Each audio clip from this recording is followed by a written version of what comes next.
ఒక్కొక్క కుటుంబానికి ఒక పారిశ్రామికవేత్త కావాలి.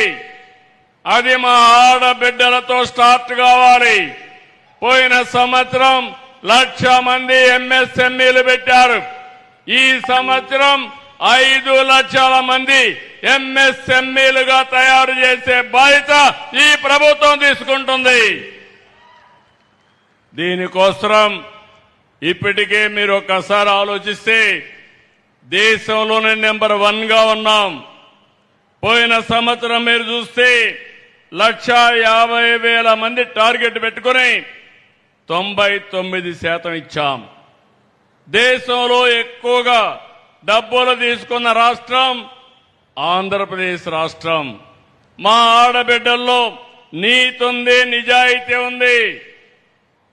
ఎవరైనా అప్పు తీసుకుంటే 99.9% తిరిగి కట్టేసే పరిస్థితికి వచ్చారు. ఈ సంవత్సరం 1,67,000 మందికి రుణాల కోసం ప్లాన్ చేస్తున్నాం. ఇది కూడా సాధ్యం అవుతుందని చెప్పి కూడా నేను మీకు తెలియజేస్తున్నా. ఇప్పుడే ఎంపీ గారు కోరారు, ప్రతి ఒక్క మండలానికి ఆడబిడ్డలకి డాక్రా సంఘాలకి సోలార్ పార్కులు ఇమ్మని. తప్పకుండా ఇవ్వడానికి సిద్ధంగా ఉన్నాం. ముందుకు రావాల్సిందిగా మా ఆడబిడ్డల్ని డాక్రా సంఘాలు కోరుతున్నా.